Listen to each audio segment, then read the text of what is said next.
for some reason, I have to run run this through my browser, and Zoom tends to crash if I turn on my camera. So if you No connect me problem. via WebEx or by Teams, I can turn on my camera, but I haven't had any real luck with it via via Zoom.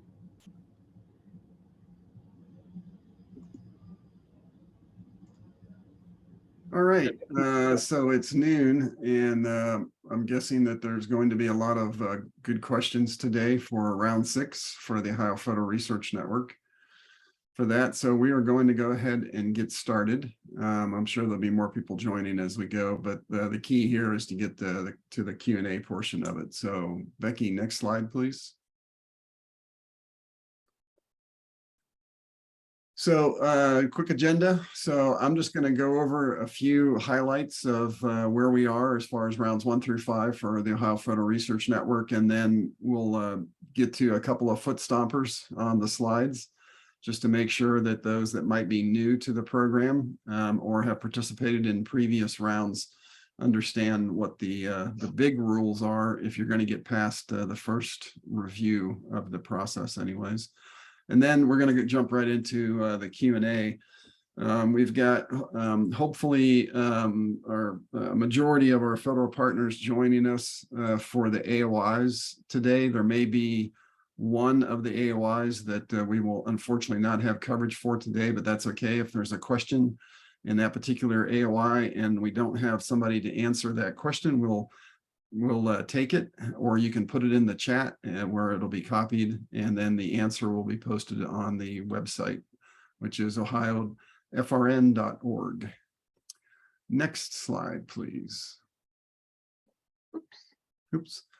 So just as a reminder, our federal partners, our Air Force Research Lab, the National Air and Space Intelligence Center, both at Wright-Patterson, the Naval Medical Research Unit in Dayton, the NASA Glenn up in the Cleveland area, and the Ohio National Guard. To date, through the first 5 rounds, we've had 21 universities and community colleges that have participated in the Ohio Federal Research Network, which is great.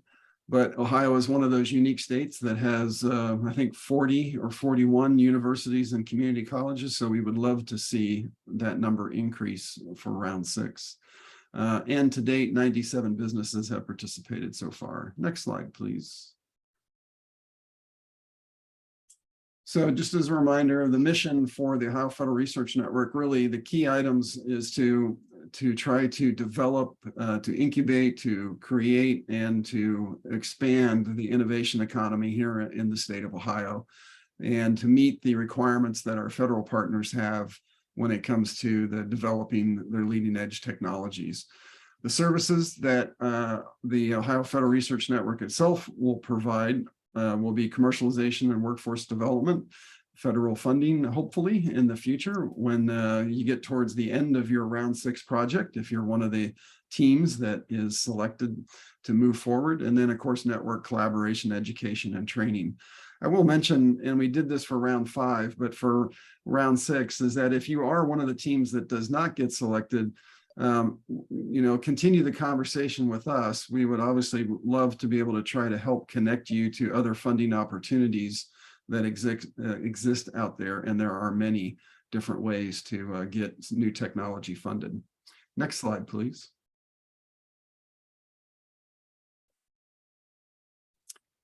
Just as again, this slide deck, by the way, I didn't mention in the beginning, but it is posted on the website, or it will be posted if it's not already there.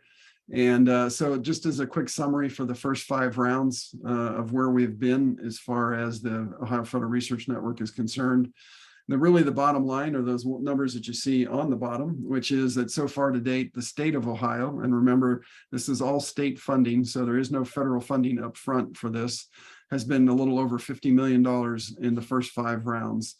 That has led to, over $355 million in federal funding. So 7-to-1 return on investment. I think that's pretty good. If you had a bank account that was giving you a 7-to-1 return on investment, you'd be pretty happy with that.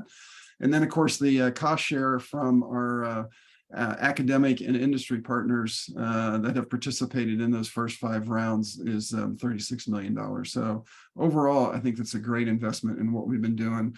And as a taxpayer here in the state of Ohio, I'm proud of the things that the Ohio Federal Research Network has done. Next slide, please. So here are the foot stompers. So, or if you're new to the program, is that if you want to develop, develop a proposal for one of our areas of interest, you have to have a team that consists of one industry member, and that can be either as a lead or a collaborator in it for that industry member. And this does say this in other places, and it does say it in the solicitation, that you have to have a physical presence here in the state of Ohio. So that doesn't mean you can't be a large company that maybe has a headquarters in someplace else in the US or globally, but you have to have a physical presence here in the state of Ohio to participate as a team member. We have to have 2 colleges or universities from the state of Ohio, and again, can be either lead or collaborator, and the Air Force Institute of Technology is eligible to be a applicant for that. And then, of course, you have to be sponsored by one of those federal partners that I mentioned early on in the slideshow. Next slide, please. So here's one of the first discriminators that potentially could get you disqualified when you submit a proposal, is that your proposal has to be for applied research, which means that it has to meet the S&T activities 6.2 or 6.3 that's outlined by the government and is in many of the DoD definitions. And again, if you're not sure what that is, you can easily Google it and find a lot of information on that. That generally equates to a technical review level of 3 or higher for that. And then, but the big key really is that this program is not intended to fund basic or foundational research. There are other ways to get that done. This is not one of them. Next slide, please. And then a couple of other big ones here. So particularly for university or college-based applicants, is that you have to have a TCP done. And we are going to hold everybody's feet to the fire in this round, in that it has to be done within 45 days of notice of your award. Otherwise, you will not be given the contract for that proposal, and we'll move on to somebody else that was selected for this. We can't have universities trying to figure out how to develop technology control plans, delaying project starts for this in this round. And then secondly, export control. So generally our federal partners require that only US persons are eligible to work on these projects. So if you have somebody that is not a US person, then that has to be identified upfront as part of the proposal. And then it is up to really the federal partner as to whether or not they are willing to accept whether or not that individual is going to be allowed to be part of the team.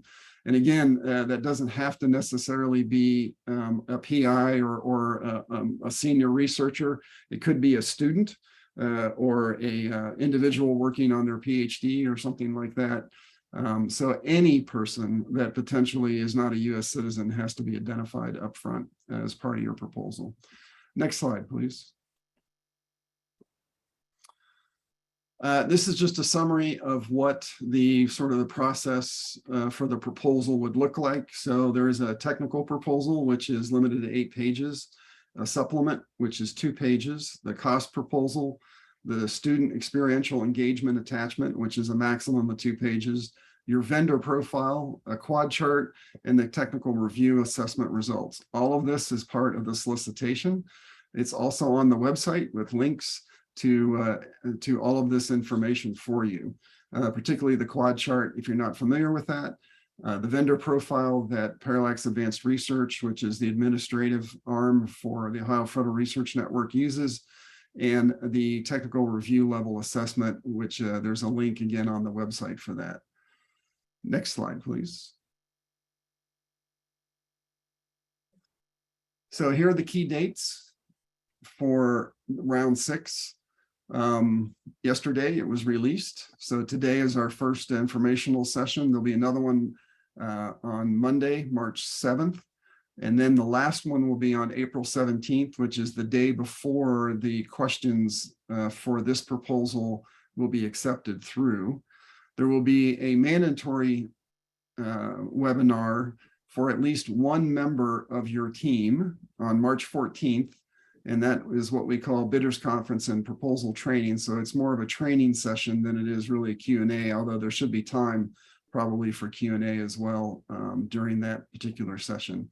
And then you can see what the plan is as far as the solicitation due date, which is April the 28th, no later than 5 p.m. Eastern time. And then we'll notify the finalists in May, and the awards should be announced in August, and that will allow our teams to start their projects no later than hopefully the end of September or October of this year. Next slide, please. This is, again, just sort of a linear view of what the process looks like. And again, these slides are on the website, so I'm going to go quickly here. So next slide, please, because I'd like to get to the Q&A session for you all for the areas of interest.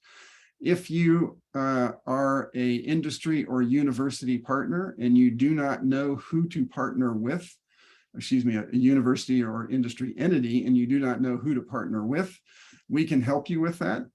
We have a team matchmaking process that is on the website. As you can see, again, there, the website is OFRN.org.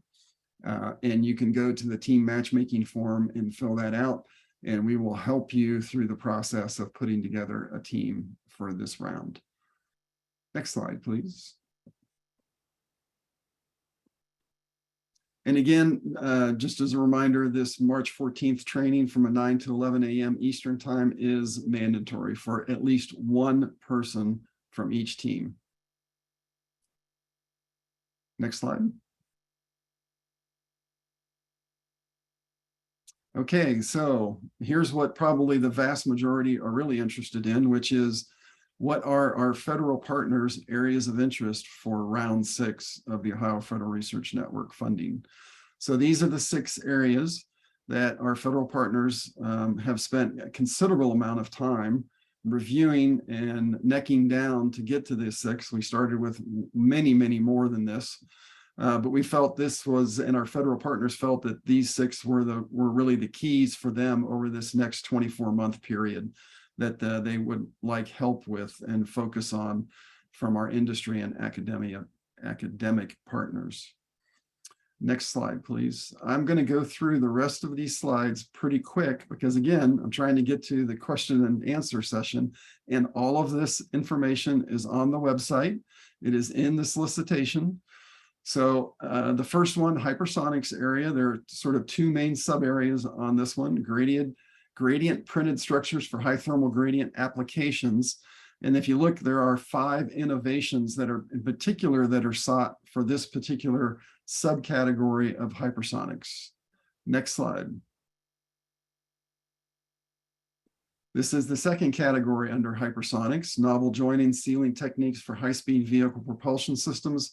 And again, there are 5 areas for innovation under this subcategory. Next slide. Human performance is our AOI number 2. And again, physiological and environmental monitoring for ocular health and human performance is the first area. And you can see there are 2 sub-innovations that are being sought into this particular area. Next slide. The second one is XR telemedicine, patient care in austere and isolated environments. And again, you can see there are 3 subcategories under the innovation areas that are sought for this particular AOI. Next slide, please. AOI number 3, which is high power energy conversion, is affordable DC emulation and digital engineering. And again, you can see towards the bottom of this slide, the innovation area and what is expected at the end of the 18-month period of funding. Next slide, please. The second area under high power energy conversion is beta gallium oxide substrate development. And again, you can see there are 4 sub areas and then what is expected at the end of the project. Next slide. Number 4, the digital engineering tools, which covers techniques to convert between model fidelity levels of the development of surrogate models using machine learning and artificial intelligence tools for applications in complex engineering systems and digital twins. And again, there are 3 sub areas in the innovation area, towards the bottom of the slide that our federal partner is looking for. Next slide. The second one under digital engineering tools is methods, particularly low cost model validation and assessment of digital maturity metrics. And again, they have listed 2 areas for innovation that are sought in this particular AOI. Next slide, please. AOI 5, commercial space and low Earth orbit. The first one being materials joining automation and lower Earth orbit. And again, you can see there are 2 areas for innovation that are sought in this particular AOI. Next slide, please. The second one under AOI 5, commercial space and low Earth orbit, is on-orbit biomanufacturing and repurposing of space-based materials.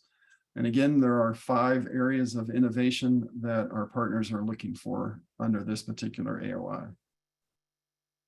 Next slide, please. The last AOI is quantum sensing technologies. And again, there are 3 large subcategories under innovations towards the bottom of the slide that you can review for this particular AOI. Next slide, please. Okay, so those are the 6 areas of interest. So we can open it up for questions that deal with those areas of interest.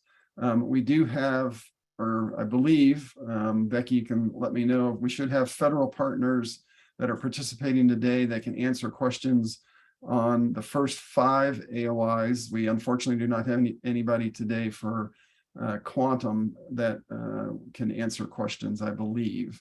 But we will have that area covered on next week and the webinar in April. So if you can raise your hand if you have a question, and we'd be happy to have one of our federal partners then answer your question. And we're trying to stick as best we can to areas of interest right now. If you have a general question about just sort of process, we'll do the best we can to get to that towards the end, or if we have time, or for some reason we have nobody that asks any questions. So, but it looks like we already have one person. So Chris Ball, if you want to come off mute, feel free to ask your question, and please address the AOI and or the federal partner that you are kind of looking for an answer from. Okay, thanks, Mark. The first question I'm going to ask is in the hypersonics domain, hypersonics area of interest. There are 2, you showed 2 sort of sub areas. They're very specific to materials and structures and joining techniques and things like that. All of which is meant to deal with how hot these systems get. Are the partners willing to hear other concepts that have to do not necessarily with materials, but performance of electronics and communication systems and things of that nature related to hypersonics that are outside of those domains? Bruce, are you? Yeah, I can respond to that. I mean, we kind of went through a down select process, and these were the ones that percolated to the top for this solicitation. I really don't know, since this is the first time I've participated in the OFRN, like for instance, is there a way for unsolicited things to come in? I don't know the answer to that. I know there's many different topics in hypersonics that are important, but these were the ones that our working group came up with as a priority for this solicitation. Over. Yeah, I think Chris, so I probably could have answered maybe that myself. So what we're trying to do with this round is we're trying to, help our federal partners answer from some very specific questions that they have for some of these technology areas. So as Bruce just sort of outlined, is that we spent, all day with our federal partners going through a lot of these different types of technologies, trying to whittle this down into the AOIs that they are the most interested in. So along those lines, there is no open area for solicitation like there was in previous rounds. So in other words, we are looking for answers to these specific questions. So maybe the answer to your question is probably a no. That, I mean, you need to kind of stick to the areas that are listed here under hypersonics. If you're close, I suppose maybe there's a way that you can work it with a federal partner, but remember, you still have to get through the Technical Review Council, and the TRC uses this criteria as a way to rack and stack those eligible proposals for potential funding later on. So if, in other words, if your proposal is kind of outside what's listed, on these slides or in the solicitation, I would say there's a really good chance that it won't make it through the TRC proposal, because when they go to match it up, they're going to go, well, the proposal doesn't match anything that's listed in the solicitation, so therefore we're not even going to review it. Brian, if you want to come off mute. Brian Rice. Yeah, thanks. I've got it's a bit of a generic question, but I'll focus it on the hypersonics. So I understand I'm seeing here federal partners, AFRL and NASA Glenn, and we are supposed to, as part of a proposal, have somebody from a federal, have a federal partner basically. I'm wondering, how do we do that? Do we go off on our own and try to find somebody? Or is there a TPOC? Like right now you're saying Bruce, I guess, is the AFRL TPOC for hypersonics. Do we interact with a specific person? I know it says you don't need a letter of support or anything, but Right. We could get credas or whatever. But anyway, I'm just wondering, how are you supposed to interact with the federal partners to find someone that's interested in what we're proposing? Yeah, that's a great question. So as part of the matchmaking process, as we go through this, is that once you've identified that you have a team that's put together and you want to submit towards one of these particular areas of interest and or sub areas of innovation that they're looking for, then we'll make sure that you're matched up with the appropriate federal partner for that particular proposal. But you're correct. You're not going to be required to get some sort of a letter or something from the federal partner. Okay, great, thanks. And just an FYI, this is Bruce again. I'm with NASA. The other gentleman from AFRO wasn't able to join us today. Over. Thanks, Bruce. Appreciate it. Let me see. So, Brian, did you have another question, or is your hand just still up, or did I not answer your question? No, sorry, I'll lower it. Looks like, is it Bowen? Yeah, Boyan Sorry. Alexandrov, the Ohio State University. I'm interested in the hypersonic topic. And for item 1, there are several subtopics or areas identified. So a typical proposal, does it have to be focused on one of them, or essentially covering several?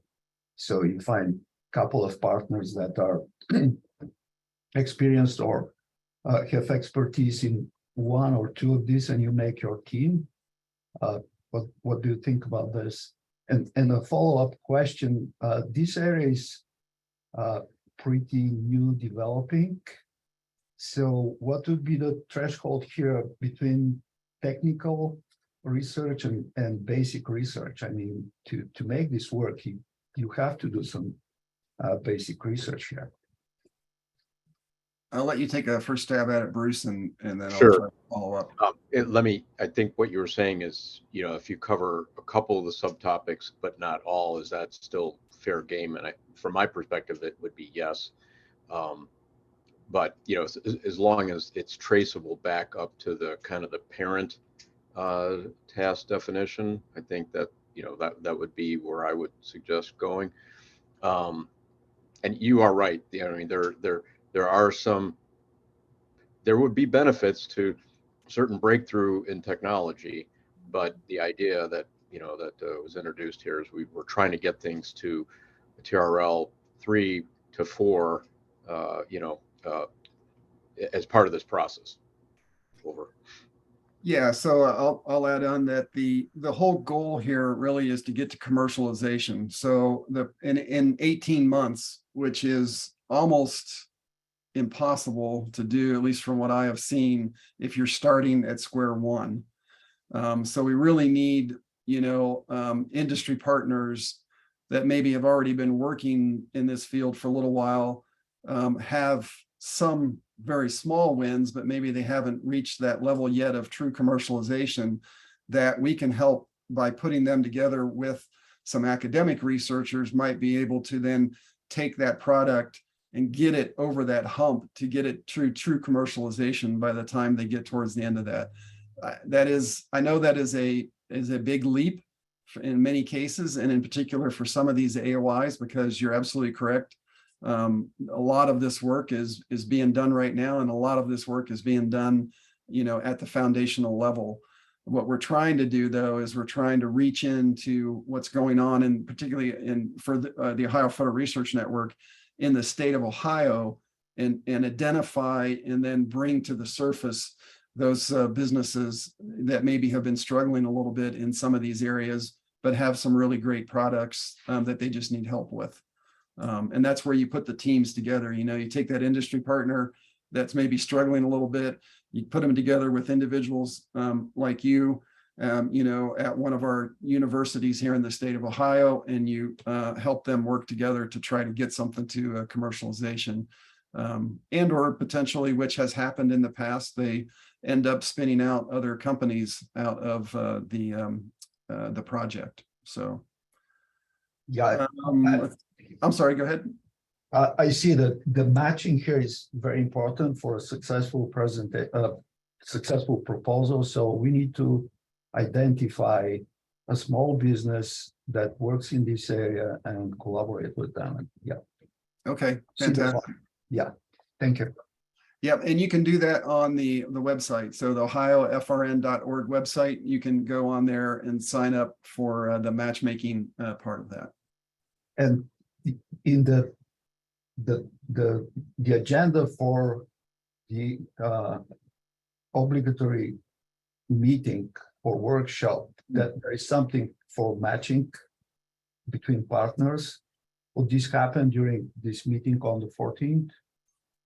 No, that the meeting on the 14th is specifically just for some training to make sure that as you put your proposal together, because this program, the way it was originally designed and has been run, is that what we're trying to do is help educate and in some cases, you know, teach our industry and our academic partners here in the state of Ohio how to go about competitive contracts that the federal government, you know, the large federal government contracts.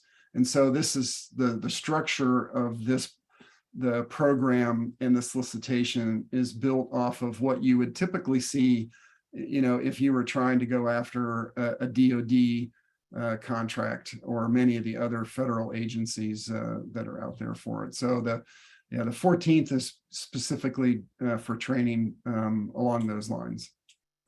If you don't have a team that has completely been put together yet for the 14th, then I would just highly recommend that you join that particular training session. And especially if you haven't done a lot of work with the federal government in the past, it would probably be just good from an educational perspective for you to do that too. Yeah.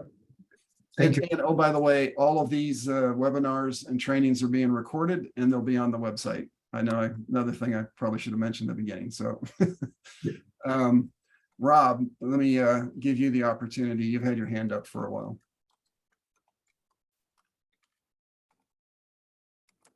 Rob Rothfuss, is that correct?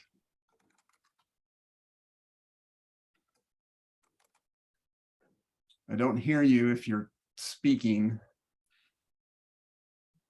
I'm not sure, Becky, is there, or Emma, is there a way to check to make sure that he's not muted somehow? Yeah, I do see you're currently muted, Rob. If you want to come off mute, or I can unmute you as well. If Rob is not available to talk, I have a question. Yan, I do. I couldn't. Yes. Okay, I've got it. Oh, Okay. Got me? Thank you. Thank you. Sorry. I was trying to unmute on the wrong area. Go right So ahead. my question is, in order to kind of target the proposal and get more information, is it encouraged or even permissible to try to meet and discuss with the federal partner the idea and the needs and what types of things fit? I will let our federal partners probably answer that question. I know in the past, but anytime you have these kind of big solicitations, we try to be respectful of everybody's personal email boxes and voicemails, and try not to open it up so that everybody can just start pinging them and asking for questions. But Yeah. I'll leave it up. I don't know, Bruce. And maybe for by the way, we're interested in the digital engineering. Oh, okay. So for digital engineering, I don't know, is Rick Graves or Steve Zeck or either one of you online? Yep, this is Rick. I'm on. So I'll leave it up to you you and or Steven to maybe answer Rob's question. Feel free to email bomb me. Okay. Is that Rick? Is that who I'm talking to? Yes, Yes. sir. All right. Thank you. I'll I get like that that right to answer, the right Rick. person. All right. This is Steven Zek. I like you guys all emailing Rick too, and he can let me know. Okay. Yes, perfect. Got it. Thank you. All right, outstanding. Let's see. I don't see another hand, so we can go to the chat. Let me. Yeah, I have a. Oh. I couldn't read a hand. If you allow me to ask a question, I can. Please. Go right ahead. Okay, this is Yan Haidu from Kent State University. I have a question for the topic 3, high power energy conversion. It's under there. They have 2 topics. I'm asking a question for the beta gallium oxide substrate development. So this here says that the bottleneck is that we don't have such a substrate availability, lack of substrate availability, but the required the focus area, they are looking for something to develop a protocol, testing protocol for qualifying such a substrate. So my question is this is too narrow, or are we covering the material development and application, or we just focus on the testing protocol development? So do we have Joe or Nathaniel or I know Andy, you're on, so anyone like to answer that question?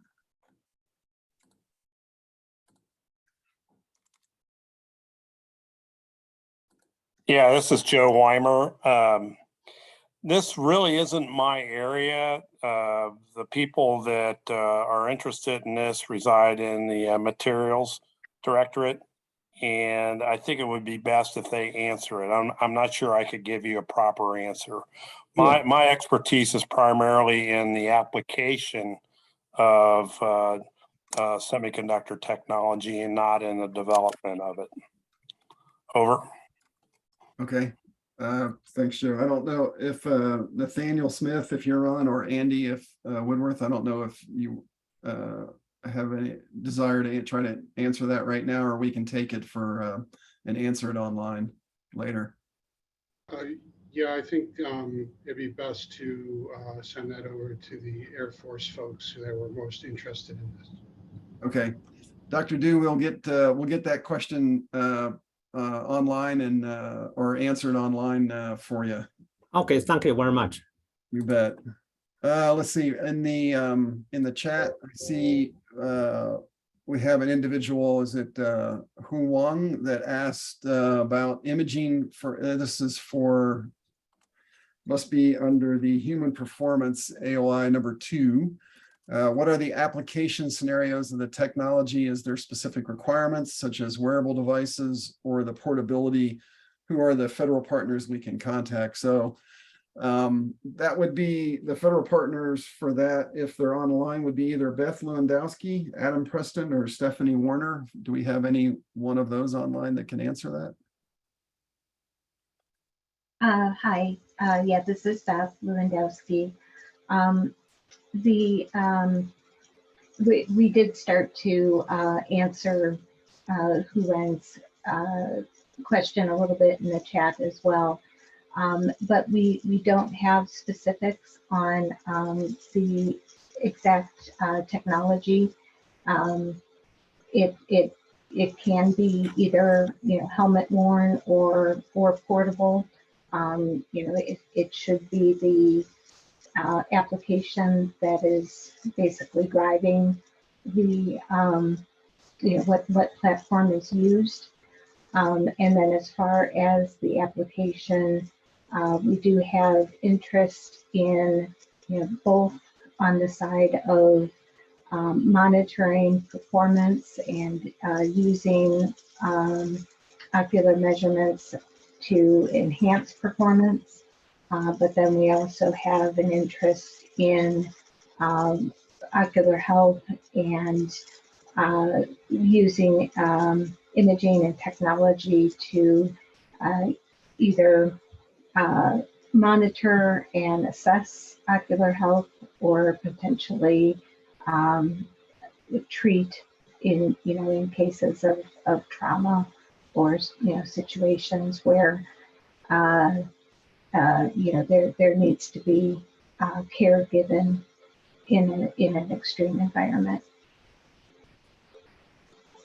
And if you need any further information to piggyback on that, Lieutenant Commander Preston is on the call. He's in the room with me, but he had to step out for, he's the department head for a little award ceremony that started at 12:30. So he should be back any moment if we wanted to address another question. But because it looked like from the question in the chat that he wanted specific like application scenarios, and I think Preston would be able to provide that information real quickly. So okay, great. If we want to address another one and bring back around. Thank you, I appreciate it. We'll somebody can hopefully remind me maybe when the Lieutenant Commander comes back in the room that we can circle back around to that. That would be great. But I do concur with what Beth just described as well. Excellent, thank you, I appreciate it. We did have a question that said, is the OFRN solicitation limited to just Ohio companies, universities? So the answer is yes for universities. For companies, it is a qualified yes, which, as I mentioned earlier, which is that the company has to have a physical presence in the state of Ohio. So as long as you have an office of some type, it doesn't have to be your headquarters for the company, but you do have to have some kind of a physical presence here in the state of Ohio to participate in the program. And the reason, if you're wondering the sort of the why behind this, is because this is a state-funded program. There are no federal dollars that are put in upfront. So it's all state taxpayer money. So that's why it's limited to the state of Ohio for the universities and for the industry partner to have some kind of physical presence here. Let's see.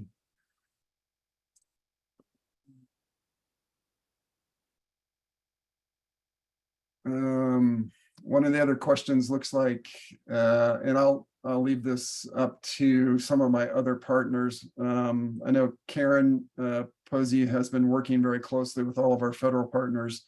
Chris Ball was asking whether or not he could get a list of all the federal partners and their contact information.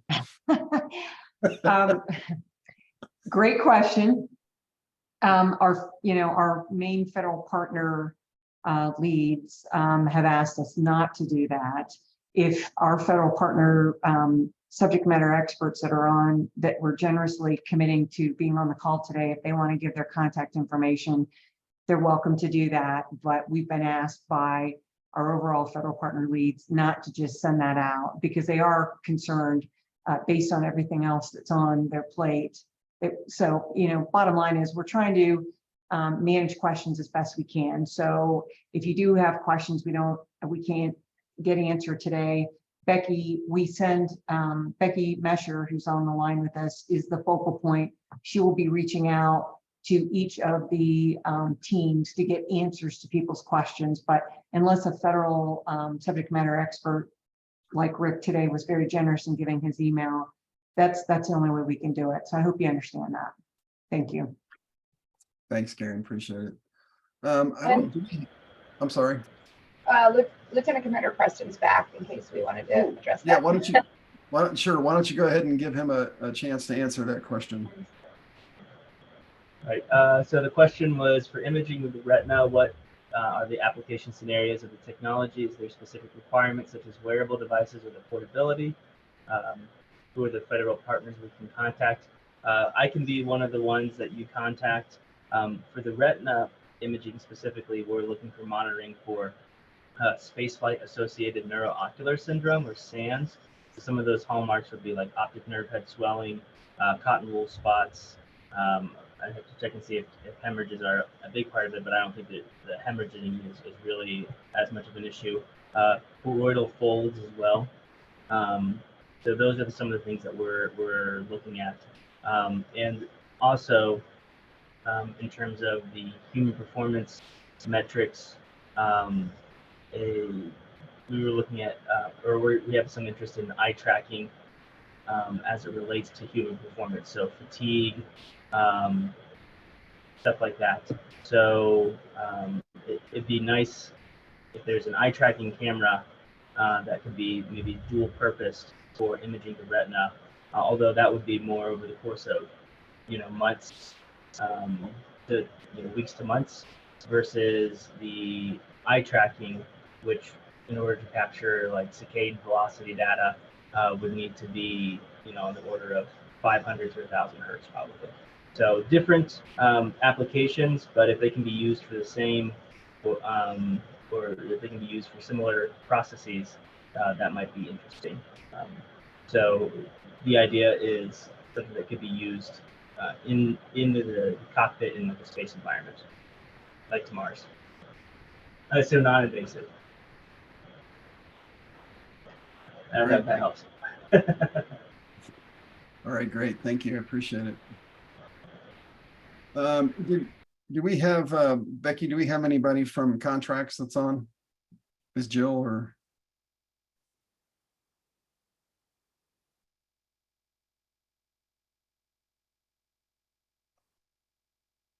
Sorry, I was trying to find my unmute button.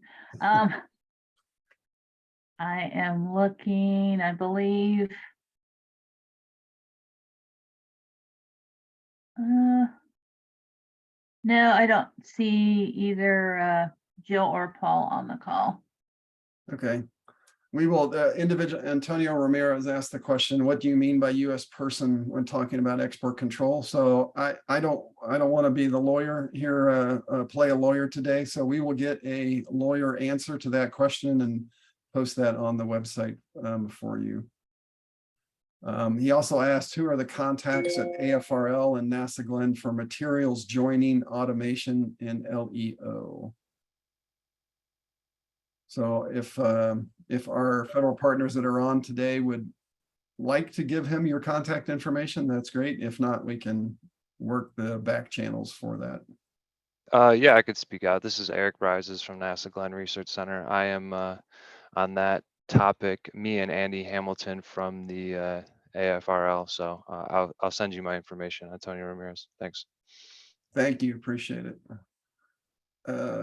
Let's see. Peter Ling is asking, who is the contact person for AOI 5 number 2?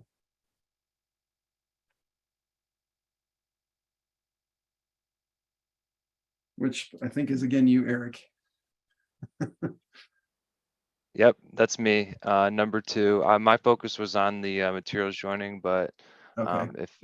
if anybody is interested in the biomanufacturing topic, that was Nick Hamilton from AFRL, and I would have to ask him if his contact information can be shared. So thank you. Yep, that'd be great. Yeah, thank you. Appreciate it.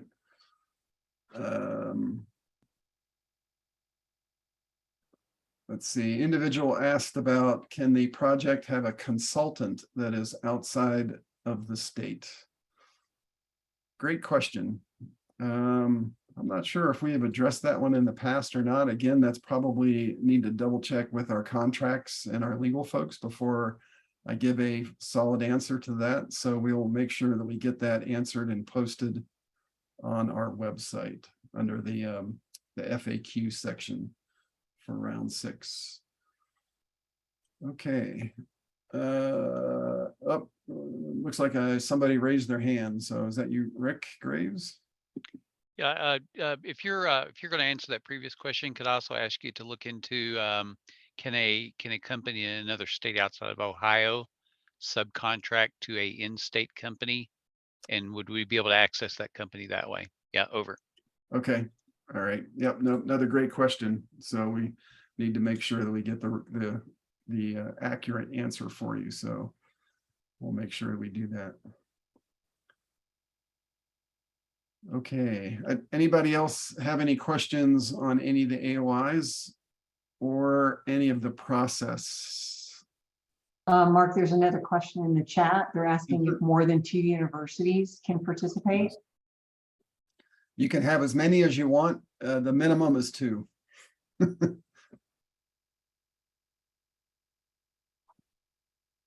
was going to say, I don't think I didn't see that one, so I must have skipped over it when I was trying to scroll through.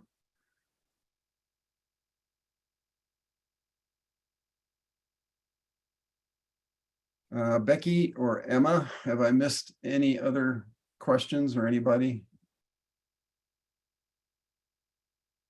No, I don't see any other on my end.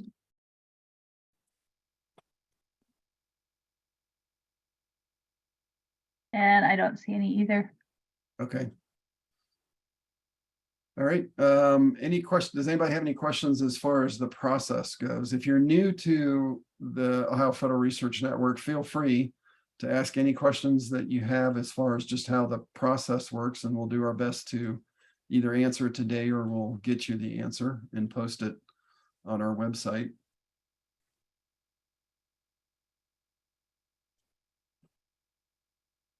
Mark, we do have a question that just came in. Oh, I'm sorry. Go ahead. Is that from Victoria? Yes. Yeah. What applications are desirable for the XR telemedicine?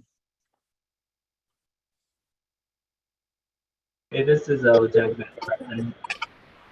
I can speak to this a little bit. The idea is to have somebody who is not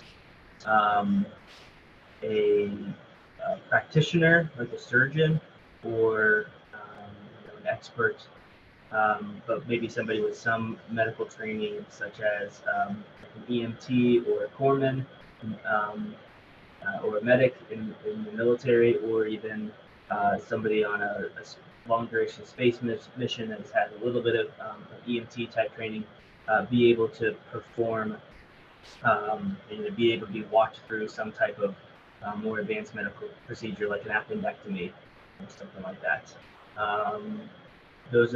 That was one of the ideas. So for somebody that's in a remote setting, doesn't have access to more advanced care, in the extended reality, being able to do something like organ mapping or something kind of similar to that. So that there's a kind of a library of procedures that they might be able to help guide them through. I wasn't the main person on this, but I was part of the human performance group. So I think there's a different primary point of contact. Yeah, I think David Birch is the primary for number 2, I believe. But it just like what Preston just said. So kind of using that XR for queuing or instructions based on some potentially common scenarios that would require advanced care or advanced knowledge, but without already having that experience there, it would be able to allow these people in the remote setting to walk through those steps to provide that care. Good, Claudia. Okay. Great, thank you. Bowen, did you have a question? Yeah, I'm sorry. I got a question in the chat about the federal contacts for the hypersonic topic.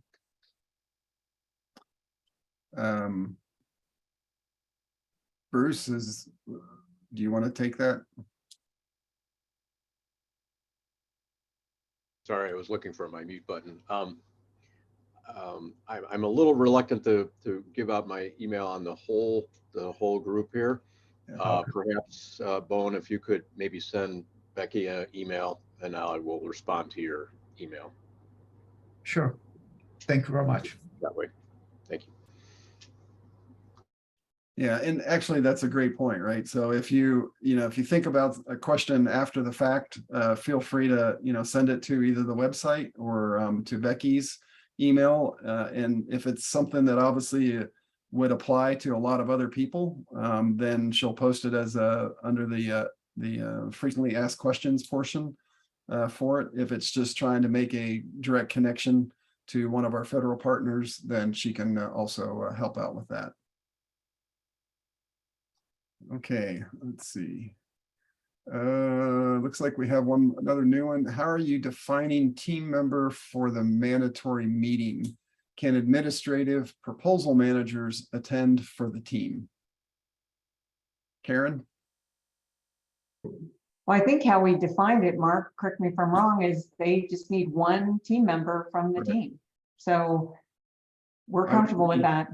Yeah, I would agree. Just it has to be one team member has to attend. So administrative managers would be perfectly fine for this. So and that way, if one of the team members then complains to me later on about not getting the right information, I'll know who to blame. So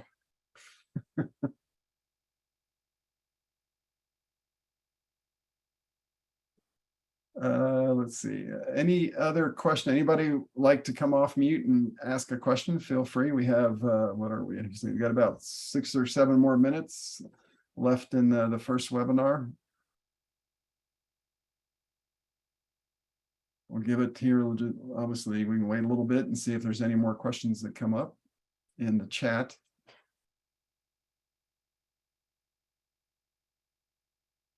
While we're waiting, any members of our team that would like to add anything? Karen, Becky, Emma? While we're waiting, I just wanted to thank all our federal partners, subject matter experts, for being on this call today. This is a tremendous commitment. They've put in so much hard work, and we just want to thank all of them. It's been outstanding. This has been a great process, and we couldn't have done it without you. So thank you for being here, and thanks for your commitment to Ohio Federal Research Network. We appreciate it. You're welcome, Karen. Thank you, Bruce. See, I even know all your voices. Yeah, that's good. And I'll just add quickly, Mark, we do have a couple more info sessions. So this is our first one, but we do have our second one coming up on March 7th, and then our final info session on April 17th. So definitely feel free to attend those if you want to recap. And of course, we're recording this one as well, so you can catch this recording. And I will also redrop that solicitation link on our website in the chat right now. Thanks, Emma, for bringing that up. And actually, just so everyone on the phone knows this, on this information session, we purposely did the last information session the day before final questions are due, right? Because we wanted to give you one more chance to get your questions answered before the final deadline. That way you could actually talk to the subject matter experts from our federal partners directly. Just trying to streamline and make things as efficient for them, but also for you. So hopefully, as you proceed with the proposal, if you've got additional questions, it's a great way to get your questions answered. So thank you. And thank you, Emma, for dropping the link to the round 6 solicitation in the chat. I will also ask for everybody that is still online, when we appreciate your time today, is that please feel free to pass this on to other individuals at your universities, in your industry partners. If you belong to business roundtables here in the state of Ohio, you have other people that might be interested in participating in something like this, please feel free to forward this link to those individuals. And the more the merrier, as we would say here for this particular one. So we want to get the absolute best results and the best answers that we can possibly get for the federal partners here in the state of Ohio. And as Becky put in the chat, so as questions come in, we'll get them answered and then post them. So, you know, it's one of those things where you probably want to check back on a somewhat regular basis just to see if there's something new, just like you would for any other solicitation that's out there from the federal government, is that there is possibilities for things to be updated or questions to be answered as we go along during the open period before the solicitation, or excuse me, the proposal is due.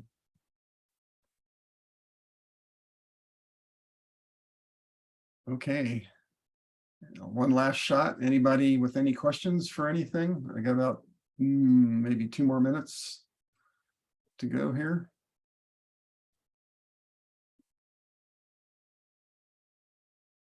Thank you again for everybody attending today. We really do appreciate it, and especially, of course, for our federal partners.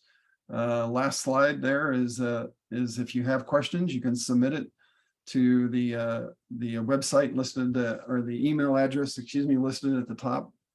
The website, the OhioFRN.org, of course, has all of the information, the solicitation, all the appendices, the frequently asked questions, everything else, hopefully, that you could possibly need is listed on the website. But again, if there's something that you don't see, then feel free to drop us a question at that email address at the top. And again, thank you very much. We appreciate it. I hope everybody has a great rest of your day and a good weekend coming up. Thank you very much for participating in the Ohio Federal Research Network Round 6. Thank you, Mark. Thanks, Karen. Thank you, guys. Thank you. Bye-bye. Bye-bye. Thank you.